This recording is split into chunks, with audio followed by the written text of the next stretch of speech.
Friends, welcome to my YouTube channel Shiv Gaurav education.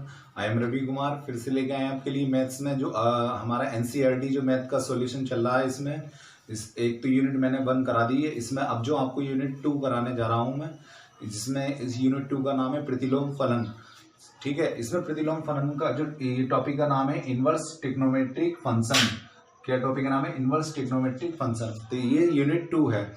इसमें जो है हम जानेंगे यूनिट 2 के बारे में कि जैसे किसी को कन्वर्ट करना। प्रतिलोम का मतलब होता है कि इनवर्स उल्टा करना, यानी कि जैसे साइन का आपने जो छोटी क्लास में पढ़ा होगा, साइन का उल्टा क्या होता है? कोसेक। तो साइन इनवर्स का उल्टा क्या हो जाएगा? ऐसी इनवर्स लगा हुआ होगा उस पर, क्योंकि प्रतिलोम का मतलब क्या होता है? इनवर्स। तो इनवर्स में क्या होगा? -1 पावर होगी, तो साइन इनवर्स का उल्टा क्या होगा? कॉस इनवर्स होगा। ठीक है, कोसेक इनवर्स। और अगर जैसे tan का है तो tan का उल्टा क्या होता है? tan इनवर्स का उल्टा हो जाएगा cot, तो tan इनवर्स का हो जाएगा cot इनवर्स। ठीक है, देखिए इनवर्स के फॉर्मूले जानेंगे। पहले तो मैं फॉर्मूले को आपको जो है बता दूंगा किस तरीके से फॉर्मूला अप्लाई होगा, फिर हम क्वेश्चन की ओर बढ़ेंगे। तो फॉर्मूला जो है हमारा, एक पहला फॉर्मूला ये है कि साइन इनवर्स x होगा। यहाँ पे देखिए प्रतिलोम है, इनवर्स का मतलब क्या हुआ? -1 है। इनवर्स का मतलब होता है उल्टा। तो इनवर्स का मतलब जैसे साइन x है, तो साइन x का उल्टा क्या होगा? 1/sin x। और साइन x को ऊपर लेके जाएंगे तो वो -1 हो जाएगा, साइन इनवर्स x हो जाएगा। तो ये बात समझ में आ रही है। तो ये जो है साइन x का इनवर्स क्या हो गया? साइन इनवर्स x, यानी कि उल्टा। तो ये तो इनवर्स में ध्यान रखना है आपको। तो वैसे ही साइन का इनवर्स का उल्टा जो हम फॉर्मूला यूज करेंगे, वो एंगल भी उल्टा हो जाएगा। ध्यान रखना है इस बात का कि यहाँ x है, यहाँ क्या हो गया? 1/x हो गया। यहाँ पर x है तो x का उल्टा क्या हुआ? 1/x हो गया। और साइन इनवर्स का उल्टा क्या हो जाता? Cosec inverse. तो इस बात का फॉर्मूला का ध्यान रखेंगे। अब ऐसे ही इसका उल्टा अगर इधर ये हुआ कि कोसेक इनवर्स x, तो कोसेक का उल्टा क्या होता है? साइन। यहाँ पे इनवर्स है तो साइन इनवर्स में जो है आपको ध्यान रखना है एंगल उल्टा करना है। एंगल उल्टा कर दीजिए। तो कोसेक इनवर्स का x को क्या हो गया फॉर्मूला? Sine inverse 1/x। अब दूसरा फॉर्मूला देखते हैं। cos का उल्टा क्या होता है? sec। तो कोसेक इनवर्स का उल्टा x का, यानी कि उल्टा होगा sec इनवर्स 1/x। यहाँ पर x है एंगल, और यहाँ पर x का एंगल उल्टा क्या हो जाएगा? 1/x हो जाएगा। और कोसेक इनवर्स की जगह क्या हो जाएगा? sec इनवर्स हो जाएगा। अगर इधर मैं sec इनवर्स x लिख दूं, sec इनवर्स x, तो इसका उल्टा क्या होगा? sec इनवर्स x का cos इनवर्स 1x की जगह कितना हो जाएगा? यहाँ पे 1/x हो जाएगा। ये फॉर्मूला इसका ध्यान रखें। इससे tan इनवर्स x का क्या होता है? cot inverse 1/x। तो tan का उल्टा देखिए cot इनवर्स हो गया, और x की जगह क्या हो गया? 1/x हो गया। अगर मैं cot को इधर लिख देता हूं, cot को इधर लिख देते हैं, cot 1 इनवर्स x का उल्टा अब क्या होगा? tan का cot है तो cot का क्या होगा? tan होगा। तो tan इनवर्स में ये ध्यान रखना है x का उल्टा क्या होगा? 1/x होगा।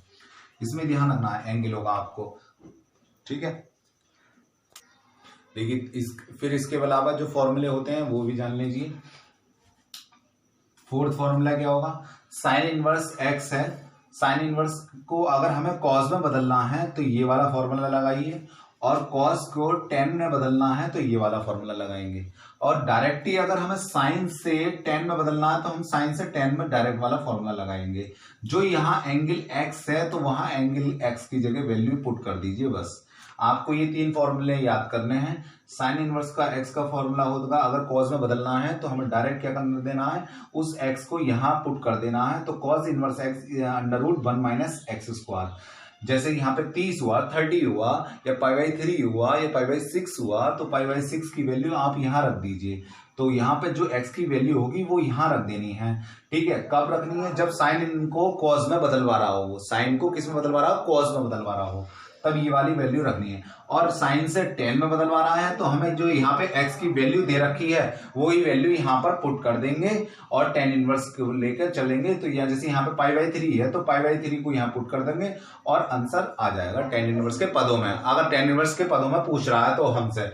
फिर आता है 5वां फॉर्मूला cos इनवर्स x का। cos इनवर्स को अब किसमें बदलना है? साइन इनवर्स में। आप सोचेंगे कि नाम है कि भाई साइन इनवर्स को cos में तो बदल लिया, और साइन इनवर्स को tan इनवर्स में बदल लिया, लेकिन अगर cos में दे रखा है तो cos को फिर किसमें बदलना है? हमें साइन में बदलना है। तो cos इनवर्स x बराबर क्या होगा? Sine inverse √1 - x²। क्या होगा? साइन कॉस इनवर्स क्या हो गया, साइन इनवर्स में बदलना है, कॉस इनवर्स को किस में बदलना है, साइन इनवर्स। ये क्या सीखा था, साइन इनवर्स को कॉस इनवर्स में बदलना। अब कॉस इनवर्स को साइन इनवर्स में बदलना तो under root 1 minus x square लगा दीजिए, और वही चीज कॉस को किस में बदलना है, टेन में। किस में बदलना है आपको, टेन में बदलना है। तो टेन में बदलना है कॉस को, एक्स की वैल्यू आपको एक्स की जगह रख देनी है, और टेन इनवर्स जो under root 1 minus x square upon x, जो नीचे था वो ऊपर कर देंगे, ऊपर वाले को नीचे कर देंगे। कब, जब कॉस को टेन में बदलना हो। तो इस तरीके से एक याद रखो तो दूसरा अपने आप ही याद हो जाएगा। फिर दोबारा समझ लीजिए, साइन इनवर्स को कॉस इनवर्स में बदलना है तो क्या करना पड़ेगा, हमें ये वाला फॉर्मूला कन्वर्ट याद रहना चाहिए। ठीक है, तो इसका स्क्रीनशॉट ले लीजिएगा। कॉस साइन इनवर्स को कॉस इनवर्स में बदलना तो under root 1 minus x square, tan inverse में बदलना तो x upon under root 1 minus x square हो जाएगा। और अगर आप कॉस को डायरेक्ट टेन में बदलना तो ये चीज ऊपर कर दो, ऊपर वाली नीचे कर दीजिए, क्योंकि ये तो वैल्यू अपनी जगह है, बस कॉस की जगह साइन हो गया, साइन की जगह कॉस हो गया। यहाँ पे साइन की जगह कॉस है तो कॉस की जगह क्या हो जाएगा, साइन। और साइन कॉस को तुम टेन में बदल लो तो याद रखना नीचे वाली जो वैल्यू है under root 1 minus x square वो कहां चली जाएगी, ऊपर, और एक्स कहां चला जाएगा, नीचे। अब आता है टेन इनवर्स को कॉस में बदलना, तो वही काम क्या करना है, उल्टा करना है आपको। जो x यहां पर है तो वो कहां आ जाएगा, tan inverse x equal to क्या हो जाएगा, sine inverse x, x upon under root 1 plus x square. ये वाला फॉर्मूला याद रखना है। और टेन को कॉस में बदलना है तो किसमें, टेन एक्स को, टेन इनवर्स एक्स को कॉस इनवर्स में बदलना है तो आपको ये वाली जो वैल्यू है एक्स की वैल्यू यहाँ पुट कर देनी है, और 1 upon under root 1 plus x square. ये ध्यान रखना, यहाँ पर 1 minus x square, 1 minus x square, 1 minus x square है, लेकिन यहाँ पर क्या हो रहा है, टेन इनवर्स को कॉस इनवर्स से बदलना है तो under root 1 plus x square हो रहा है। इस बात का ध्यान रखें। तो ये तीनों फॉर्मूले भी ध्यान रखने हैं। देखिए अब जो नेक्स्ट फॉर्मूला है वो ये है कि sign inverse x cos inverse x को अगर हम जोड़ेंगे, देखिए दोनों के एंगल एक जैसे हैं, साइन इनवर्स एक्स और plus cos inverse x is equal to क्या होता है, pi by two, pi by two. अगर हमें जैसे दे रखा हो sine inverse pi by two, वो sine inverse pi by three और sine cos inverse pi by three, यानी कि दोनों के एंगल एक जैसे हैं, और एक तरफ साइन इनवर्स है, एक तरफ कॉस इनवर्स है, यानी कि साइन का इनवर्स है, कॉस का इनवर्स है, और दोनों के एंगल एक जैसे हैं, तो उसका आंसर क्या हो जाएगा, पाई बाई टू हो जाएगा। ठीक, ये ध्यान रखना, दोनों एंगल एक जैसे होने चाहिए। अगला क्या है, tan inverse x cot inverse x. तो टेन का उल्टा क्या होता है, कोट ही तो होता है। जब दोनों एक दूसरे के विपरीत वाले एक जगह हो और दोनों का एंगल सेम हो तो उसका आंसर क्या रखना है, आपको पाई बाई टू रखना है। सेक का उल्टा क्या होता है, कोसेक इनवर्स भी होता है, तो उसी के साथ में क्या लगाया जाएगा, ये दोनों मिल जाए एक दूसरे के साथ में और दोनों का एंगल एक जैसा हो तो क्या होगा, पाई बाई टू होगा। एक ये वाला फॉर्मूला है। अब बढ़ते हैं अपने सवाल की ओर। देखिए एक्सरसाइज 2.1 का पहला सवाल करते हैं। साइन इनवर्स 1/2 है तो इसको क्या मानेंगे, लेट x बराबर साइन इनवर्स 1/2। पहले आपको यही चीज करनी है, सही है। क्या मानना है आपको, x बराबर मानना है। ठीक है, जैसे ही आप x मान लेंगे तो फिर जो है ये x क्या होगा, ये साइन इनवर्स, ये जो प्रतिलोम है यानी कि इनवर्स है, यहाँ पे -1 लगा हुआ है, क्या मतलब है, इसका इनवर्स है। और साइन इनवर्स को अगर इधर लेके जाएंगे तो ये पावर हट के ये प्लस में हो जाएगी, यानी साइन x हो जाएगा। ये क्या हुआ, -1 से इधर जाके +1 हो गई, यानी कि साइन इनवर्स इधर उल्टा होकर क्या हो जाएगा, इस पर साइन लग जाएगा और ये एंगल चेंज हो जाएगा। यहाँ पर क्या बचा रहेगा, 1/2। क्या बचा रहेगा, 1/2। अब एक बात ध्यान रखनी है, माइनस के 1/2 है ये जो है सवाल में क्या है, माइनस के 1/2 है। यहाँ पर क्या रहेगा, माइनस के 1/2।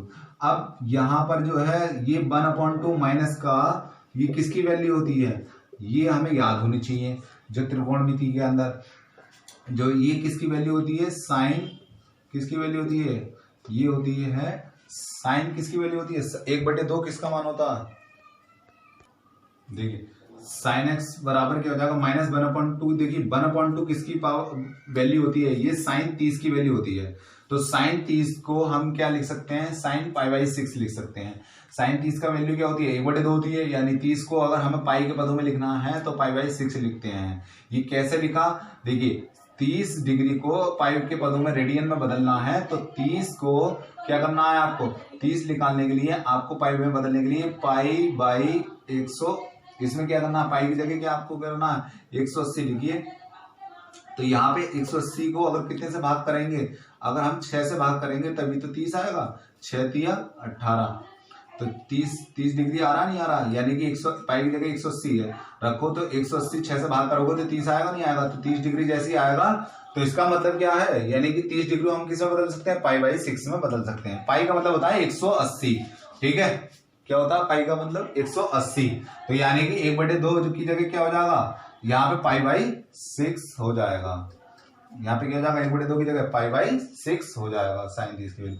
अब जैसे कंपेयर करेंगे तो कंपेयर करने के लिए मुझे दोनों की वैल्यू बराबर होनी चाहिए। तो हमने यहाँ देखा यहाँ माइनस है, यहाँ क्या है प्लस है, तो माइनस को इसमें ट्रांसफर करना पड़ेगा, यानी कि इसकी जगह हम क्या लिख सकते हैं, साइन माइनस के पाई/6। ये मैंने अंदर कैसे ट्रांसफर करा ये आप जानते होंगे कि इसमें नहीं तो मैं बता देता हूं। ये जो फॉर्मूला होता है कि साइन माइनस थीटा अगर होता है तो माइनस के साइन थीटा होता है, यानी कि अगर कोई एंगल माइनस में हो अंदर तो बाहर वो साइन के पदों में तो माइनस कहां चला जाता है, बाहर चला जाता है, और कॉस के पदों में प्लस हो जाता है।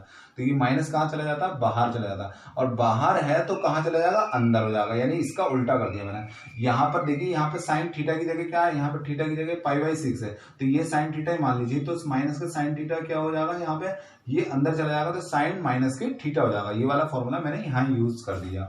फिर उसके बाद में जो है साइन एक्स की वैल्यू अब यहाँ पे देखेंगे तो कंपेयर करेंगे, एक्स बराबर क्या वैल्यू आई, यानी कि माइनस के पाई/6 आ गई, क्या आ गई, पाई/6।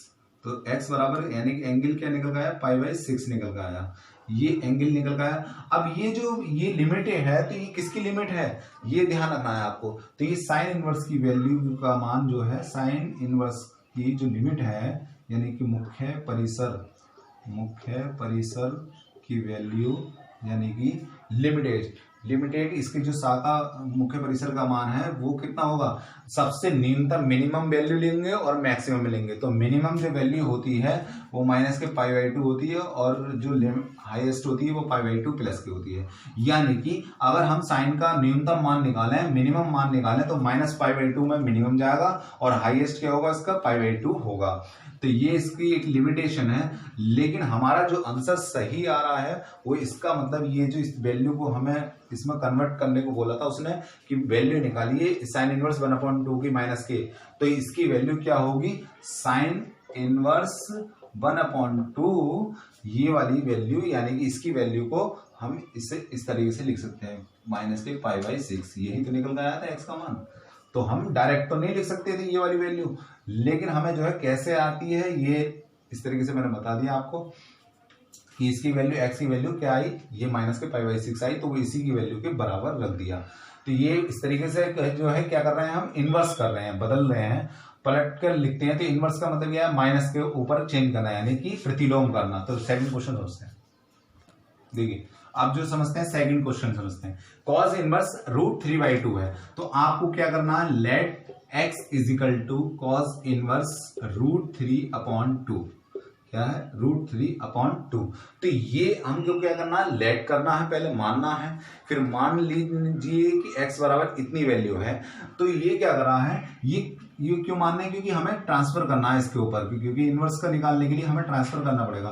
तो cos इनवर्स को इधर जाएगा तो ये क्या चला जाएगा, इधर cos x हो जाएगा, यानी -1 इधर जाके +1 हो जाएंगे, इसके ऊपर पावर +1 हो जाएगी, ये इधर बचा रहेगा, ये वैल्यू यानी कि एंगल √3/2 अपनी जगह यही बना रहेगा। अब ये वैल्यू हमें पता होनी चाहिए कि cos के पदों में √3/2 की वैल्यू कितनी होती है।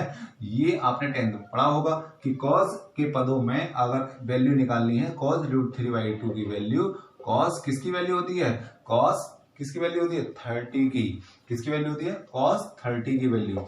तो cos 30 को अगर मैंने अभी बताया था पाई के पदों में बदलना, तो आपको 180 से भाग कर दीजिए 30 को, तो वही वैल्यू आपको रखनी है।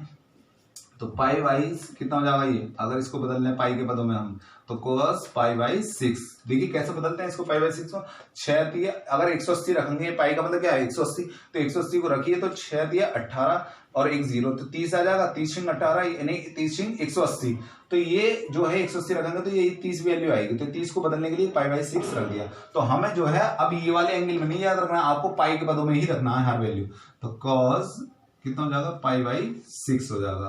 तो यहां से cos कैंसिल, तो x बराबर क्या आ जाएगा, पाई/6 आ जाएगा, क्या आ जाएगा, x बराबर पाई/6, जो कि एक लिमिट cos इनवर्स x की लिमिट जो होती है वो कितनी है, इसकी cos इनवर्स x की मुख्य शाखा जो है, यानी कि लिमिटेशन इसकी परिसर, तो वो वैल्यू होती है इसकी यानी कि सबसे मिनिमम जो वैल्यू होगी वो 0 से पाई तक होगी, यानी कि 0 से लेके इसका मान जो हाईएस्ट होगा वो कितना होगा, पाई तक होगा। तो इसका मतलब यह है कि यही वैल्यू दोबारा उठाइए, यहां पर रखिए, cos inverse x √3/2 is equal to क्या हो जाएगा, π/6। तो इसकी वैल्यू ये हो गई। इसकी वैल्यू निकालने के लिए कहा था उसने, हमने निकाल दिया। ठीक है, नेक्स्ट क्वेश्चन समझते हैं।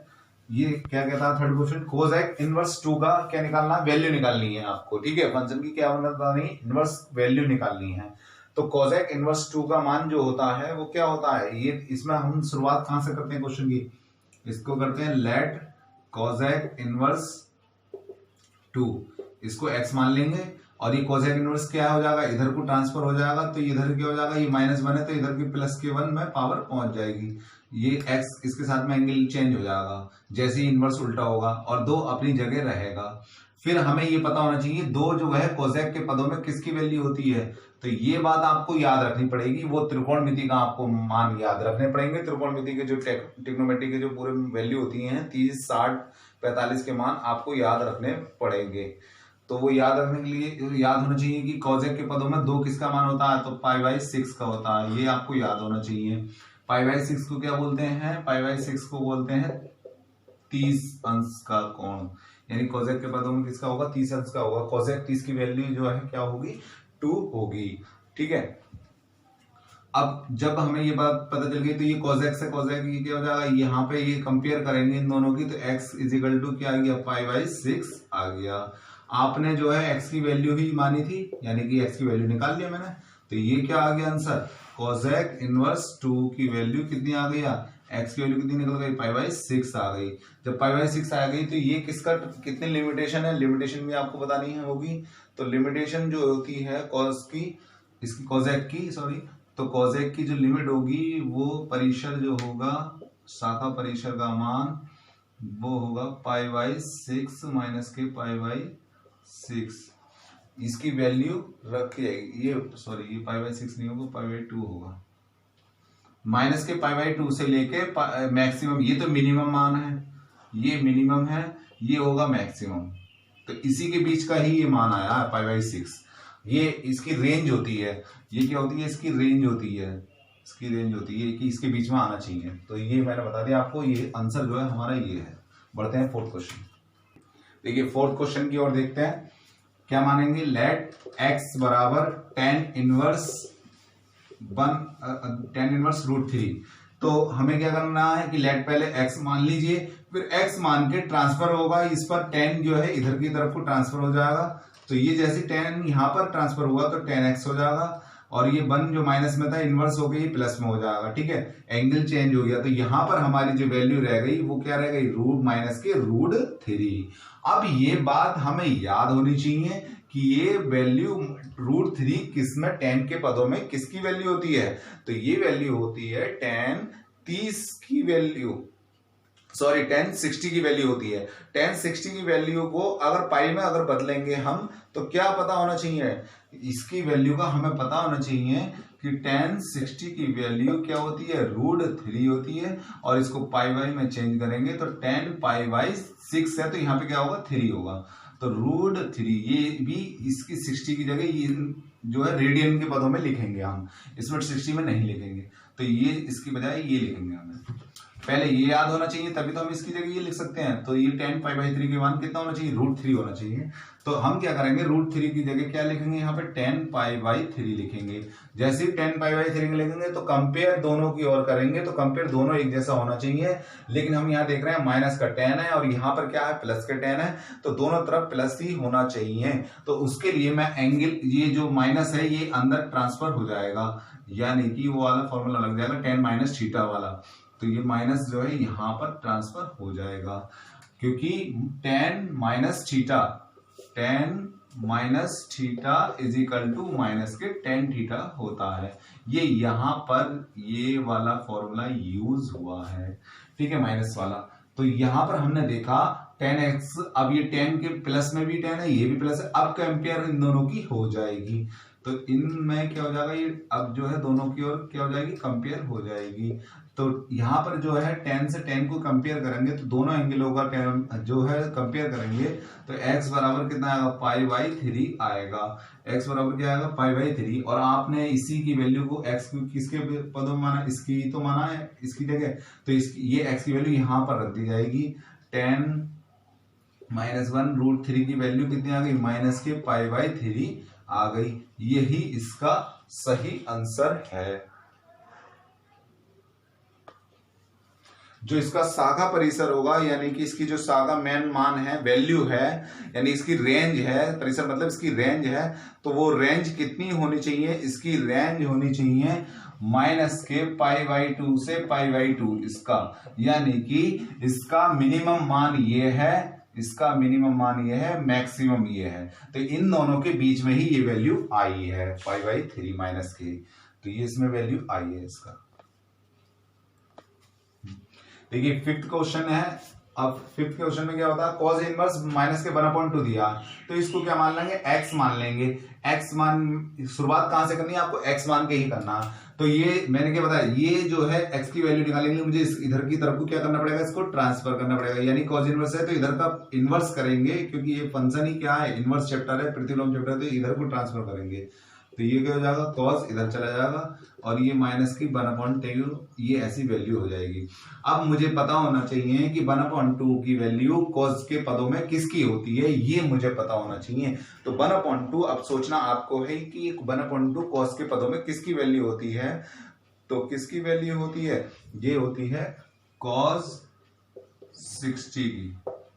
cos 60 की वैल्यू क्या होती है, 1/2 होती है। अब इसको बदलना है cos 60 में, तो ये कैसे लिख सकते हैं हम, π/3।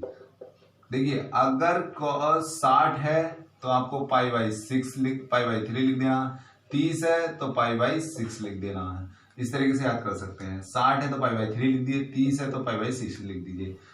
ठीक है, ये मैंने शुरू में समझा दिया था आपको। तो cos π/3 बराबर कितना आ गया, इसकी वैल्यू कितनी होती है, 1/2 होती है। तो जब इतनी बात पता चल गई तो हमें ये देख रहे हैं माइनस तो बाहर रहेगा, तो cos कितना हो जाएगा, π/3 हो जाएगी इसकी वैल्यू। ये cos π/3 की वैल्यू क्या होती है, 1/2 होती है, ये हमें पता होना चाहिए। अब माइनस, देखिए मैंने कहा ना, जो कंपेयर होगी वो दोनों एक जैसे होने चाहिए। यहाँ पे माइनस है तो यहाँ पे माइनस होगा, यहाँ प्लस है तो यहाँ प्लस ही होना चाहिए। लेकिन यहाँ पे हम देख रहे हैं यहाँ प्लस है, यहाँ माइनस है, तो यहाँ पे भी प्लस होना चाहिए। तो इसके लिए मैं माइनस को अंदर ट्रांसफर कर दूंगा, तो यहाँ पे ये माइनस अंदर ट्रांसफर हो जाएगा। ठीक है, फॉर्मूले के अकॉर्डिंग। अब जब माइनस, तो यहाँ पे देखेंगे अब cos है, यहाँ पे क्या है, cos है, तो दोनों और की कंपेयर करेंगे तो x बराबर क्या आ गया, माइनस के π/3 आ गया इसकी वैल्यू। अब जो हमने माना है वो x की वैल्यू के माना है, इसी की वैल्यू को, तो इसी की वैल्यू यहाँ रख दीजिए। तो ये cos, देखिए cos x बराबर जो आ गया कि हमारा 1/2 था, तो 1/2 की वैल्यू जो थी वो माइनस की थी। तो मैंने क्या करा, माइनस के 1/2 किसकी वैल्यू होती है, π/3 की होती है, तो cos π/3 आ गया, ये यहाँ से वैल्यू निकल के आ गई। अब ये बात हमारे, ये जो है cos का पदों में π/3 के लिए तो बात सही है, लेकिन ये माइनस का देखा हमने, तो यहाँ पर जो है माइनस का, यहाँ पे प्लस है, तो कंपेयर होगी नहीं। तो यहाँ पर हमें ये सोचना है कि ये माइनस का cos थीटा कब आता है। तो आपने एक 10th क्लास में ये पढ़ा होगा कि cos 180 माइनस थीटा क्या होता है, यानी कि cos पाई माइनस थीटा, यानी थीटा की जगह π/3 रख दूंगा मैं। तो ये क्या होता है, cos 180 माइनस थीटा क्या होता है, माइनस के cos थीटा होता है। cos 180 माइनस थीटा क्या होता है, cos थीटा होता है। ठीक है, ये याद रखेंगे। तो ये देखिए कैसा है फॉर्मूला, मैं बता देता हूं अगर नहीं पता है तो। cos 180 यानी कि 180 minus theta is equal to minus के cos थीटा होता है। ये फॉर्मूला आपको याद होना चाहिए। तो 180 आप कहेंगे 180 की जगह के पाई के, तो 180 को ही हम तो पाई बोलते हैं। तो यहाँ पे पाई की वैल्यू क्या होती है, 180 तो होती है। तो यहाँ पे हमें ध्यान रखना है cos 180 minus theta is equal to क्या होता है, माइनस के cos थीटा होता है। तो यहाँ पर भी मैंने क्या कर दिया, एक थीटा आया तो माइनस के cos थीटा कब होगा, जब cos 180 minus theta is equal to minus के cos थीटा होगा। तो इसकी वैल्यू को क्या रखेंगे, cos 180 माइनस थीटा यानी कि थीटा, तो इसमें 3 ही कम, 3 में से 1 गया 2, तो cos 2 π/3। तो इसकी वैल्यू क्या आ गई, cos x के पदों में यानी cos 2π/3। अब इसकी कंपेयर cos x और इधर ये वाली वैल्यू, तो तो इन दोनों की वैल्यू को कंपेयर करेंगे तो x की इजिकल टू कितना आएगा 2π/3। x का मान कितना जाएगा 2π/3। x बराबर कितना आ गया 2π/3। कैसा आया मैंने इस वाले फॉर्मूले के द्वारा आपको समझा दिया। अब इस x की वैल्यू क्या आई ये, तो ये इसी की वैल्यू रखी जाएगी। तो cos इनवर्स माइनस के 1/2 की वैल्यू क्या हो गई 2π/3। ये इसका सही आंसर हो गया। शाखा इसके परिसर का मान कितने के बीच में होगा, ये ध्यान रखेंगे कि 0 से लेके पाई तक कितना होगा इसका, 0 से लेके पाई तक होगा। देखिए नेक्स्ट क्वेश्चन है tan इनवर्स -1 की वैल्यू निकालनी है आपको। तो tan inverse -1 is equal to क्या मान लिया मैंने, x मान लिया। क्या मान लिया इसको, लेट x के बराबर मान लिया। तो ये ट्रांसफर हो जाएगा tan की x की तरफ को, तो एंगल जैसे चेंज होगा तो tan इनवर्स क्या हो जाएगा प्लस में tan x हो जाएगा। तो यहाँ पे हमारी जो वैल्यू रही वो क्या रह गई, माइनस के 1 रह गई। ये वाली -1 अपनी जगह रह गई, मैंने tan इनवर्स को इधर ट्रांसफर कर दिया तो tan x हो गया। यहाँ पर जैसी वैल्यू आ गई। अब आपको बस ये ध्यान रखना है कि tan के पदों में 1 किसकी वैल्यू होती है, ये हमें याद होना चाहिए कि tan के पदों में कि 1 वैल्यू किसकी होती है। तो आपको याद होना चाहिए ये 1 जो होती है वो π/4 की होती है। किसकी होती है, π/4 की, tan π/4 की वैल्यू। अब मुझे एक बात बताइए, जैसे मैंने और में भी क्या करा, माइनस को ट्रांसफर करा इधर अंदर, तो माइनस जैसे ट्रांसफर होगा तो ये माइनस अंदर को ही चला जाएगा, एंगल के साथ में लग जाएगा। अब माइनस ट्रांसफर कर दिया तो मैंने देखा यहाँ पे प्लस के tan x है, अब प्लस के tan x है तभी कंपेयर हो रही है। अगर यहाँ पे आप पहले कंपेयर नहीं कर सकते क्योंकि यहाँ पे माइनस को हटाना होगा, तो मैंने माइनस अंदर ट्रांसफर करा तो वैल्यू वही आती है। यहाँ पर एक फॉर्मूला लगा होता है tan माइनस थीटा बराबर क्या होता है, माइनस के tan थीटा ही होता है। अब इतनी बात हमें पता चल गई, जब इसकी वैल्यू ये रखते हैं फिर तो हमने जैसे कंपेयर करा tan x और इधर जैसे हमने कंपेयर करा इस tan से, तो ये x की वैल्यू क्या आ गई, माइनस के π/4 आ गई। जिसकी शाखा जो है परिसर, इसकी शाखा का जो परिसर है यानी कि इसकी जो रेंज है वो कितनी होनी चाहिए, इसकी जो रेंज है वो वैल्यू सबसे छोटा रखा जाएगा, एक वैल्यू यानी कि सबसे छोटे से और बड़े से। अब इसकी छोटा और बड़ा, सबसे छोटा बड़ा क्या होता है, माइनस के π/2 सबसे छोटा होता है, मैक्सिमम जो इसका मान होता है π/2 का होता है। तो इसी के बीच में है ये वैल्यू π/4। ठीक है, तो हमें ये भी बात रेंज पता होनी चाहिए। अब ये रेंज पता होने के लिए आपको जो है जो पूरा चार्ट है वो पूरा पता होना चाहिए कि हमारा sin 30 60 जो 90 45 इसकी वैल्यू हमें पता होनी चाहिए। साइन कॉस tan जो 10th क्लास में आपने पढ़ी होगी, तो नहीं पता है तो मैं नेक्स्ट वीडियो में और अच्छे से समझा दूंगा।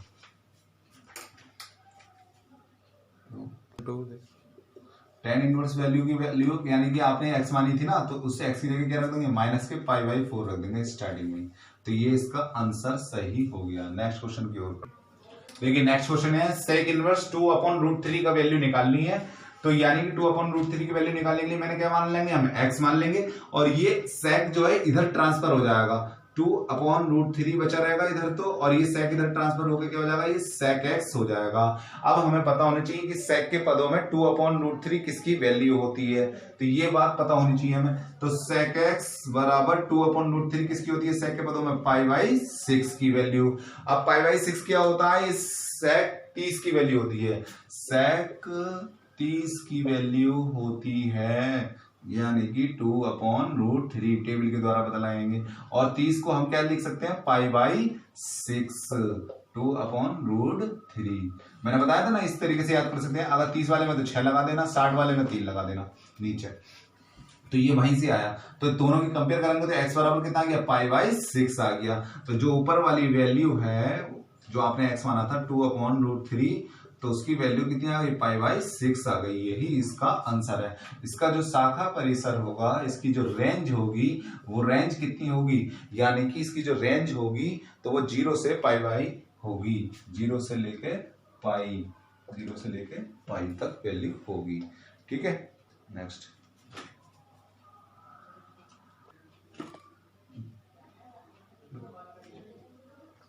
देखिए। नेक्स्ट क्वेश्चन क्या है, cot इनवर्स √3। तो x बराबर क्या मान लेंगे, cot इनवर्स √3 को वैल्यू मान लेंगे। तो cot इनवर्स, cot जो है इधर को ट्रांसफर हो जाएगा तो cot x हो जाएगा, ये क्या होगा, √3 हो जाएगा।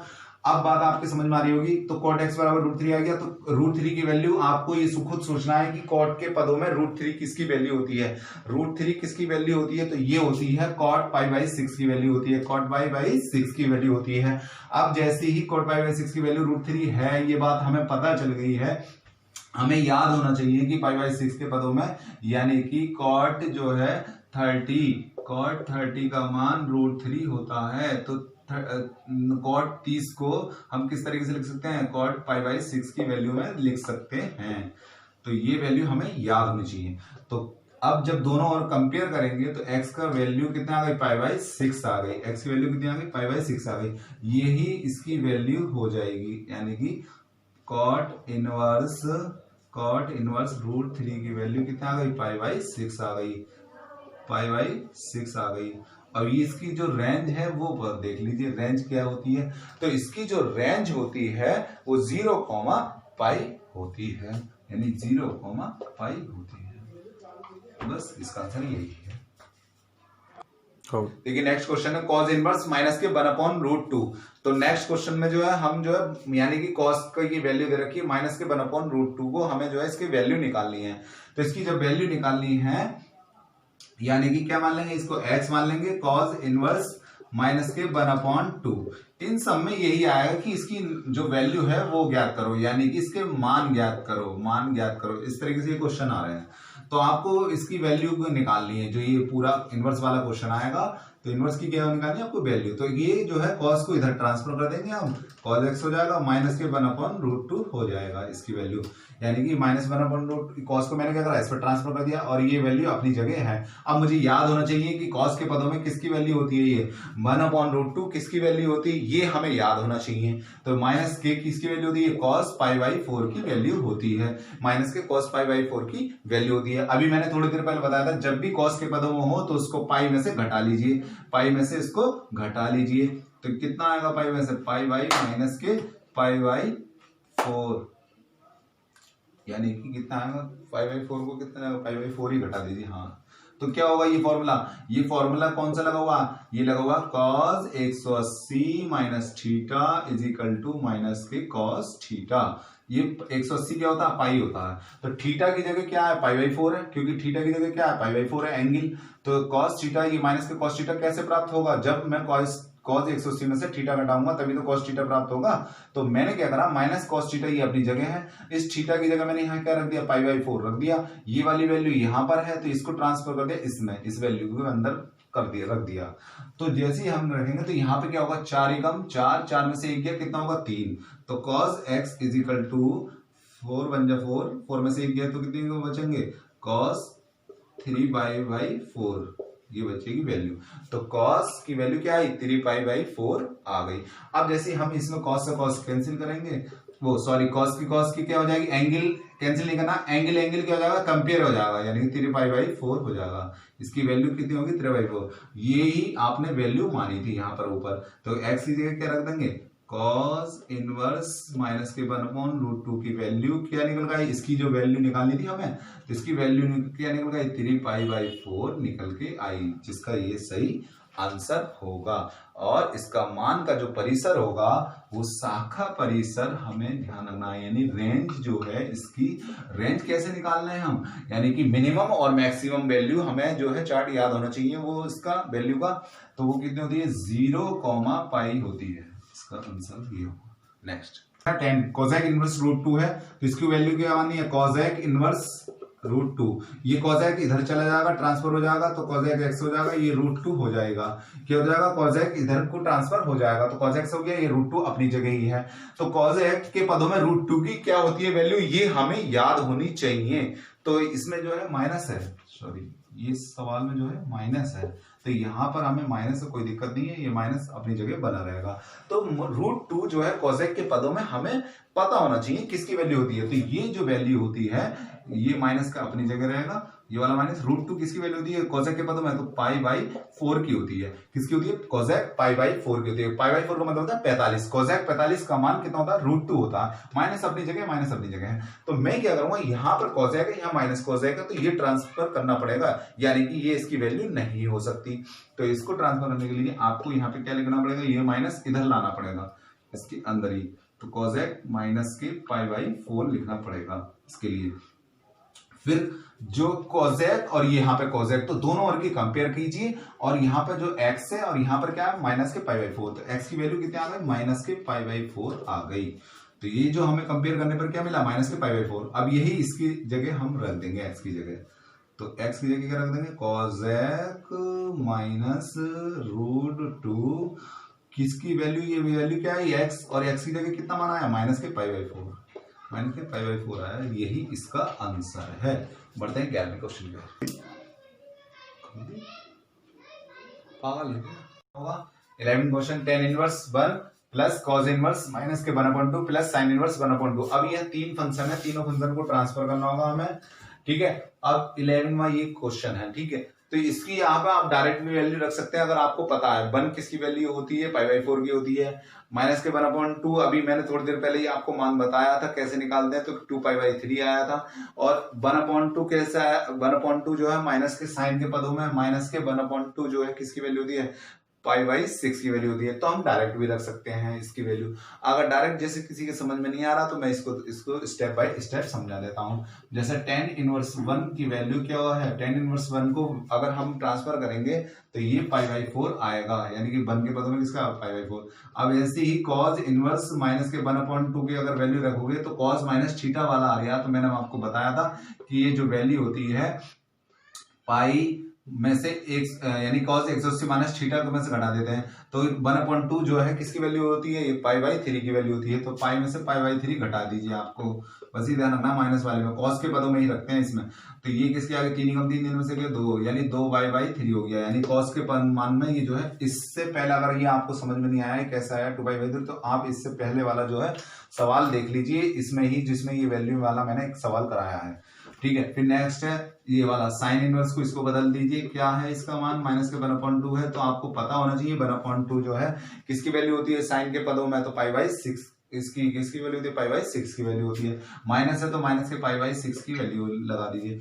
अब जैसे ही आपको ये तीनों वैल्यू पता चल गई कि इनकी वैल्यू क्या होता है, अगर आप डायरेक्ट भी रख सकते थे π/4 रख देंगे, ऐसे 2π/3 रख देंगे, इसकी जगह क्या रख देंगे π/6 रख देंगे। तो इसकी जगह क्या आ गया π/4 आ गया, इसकी जगह क्या आ गया cos इनवर्स की 2 की जगह क्या आ गया 2π/3 आ गया, और इसकी जगह क्या आ गया साइन इनवर्स माइनस 2 की जगह क्या आ गया माइनस के π/6 आ गया। दोनों और का क्या करेंगे हम एलसीएम लेंगे सबका। तो यहाँ पर जो एलसीएम आएगा वो क्या आएगा 12 आएगा, ठीक है। क्या आ गया एलसीएम इसके 12 आ जाएगा। अब 12 से 4 3 से कितना था 12, यानी 3π हो जाएगा, ऊपर नीचे 3 है, 3 से 12 को काटेंगे तो 4 आएगा, 4 2 जा 8 हो गया, 8π हो गया। और यहाँ से 6 2 जा कितना होगा 2 बार कटेगा, 2 ऊपर चले जाएगा, माइनस के 2π होगा। अब जैसे ही हमने इसका सॉल्यूशन करेंगे तो कितना होगा 8 में से 2 गया 6, 6 और 3 कितना हो गया 9π/12। इसको काटेंगे तो 3 3 जा 9, 4 3 जा 12, तो 3π/4 आ गया इसका सही आंसर। यही इसका आंसर है, स्क्रीनशॉट लीजिए। Next question, cos inverse 1/2 plus 2 sine inverse 1/2 की वैल्यू क्या होगी। तो cos के पदों में 1/2 आपको याद होना चाहिए कि cos के पदों में 1/2 किसकी वैल्यू होती है, ये हमें याद होना चाहिए। तो ये किसकी होती है π/3 की होती है। तो क्या आ जाएगा इसकी जगह π/3 आ जाएगा, आपको बस डायरेक्ट ही समझना। अब क्योंकि आपने इससे पहले आप कई बार सवाल समझ चुके हैं कि कैसे इसको ट्रांसफर करके कैसे लेके आते हैं x मानकर।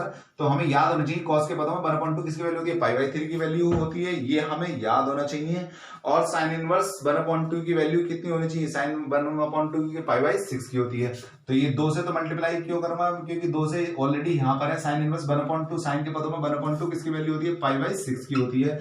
तो 2 3 जा 6, π/3 अपनी जगह है और ये π/3 है, तो π/3 कितना हो गया 2π/3, जोड़कर ऐड करके यही इसका आंसर है। नेक्स्ट क्वेश्चन देखिए, नेक्स्ट क्वेश्चन क्या है, साइन इनवर्स x बराबर बाई है।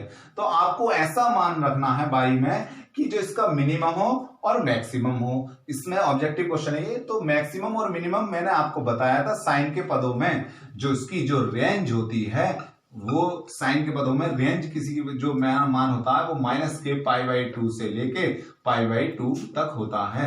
यानी कि मिनिमम मान जो होता है माइनस के π/2 और मैक्सिमम कितना होता है π/2 होता है। तो हमें जब ये बात पता है रेंज इसकी साइन के पदों की, तो यानी कि बाई की जो वैल्यू होगी वो माइनस π/2 से तो बड़ी होगी और π/2 से छोटी होगी बाई की वैल्यू।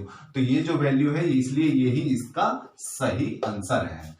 ठीक है, नेक्स्ट है tan इनवर्स √3 और माइनस के sec इनवर्स माइनस के 2।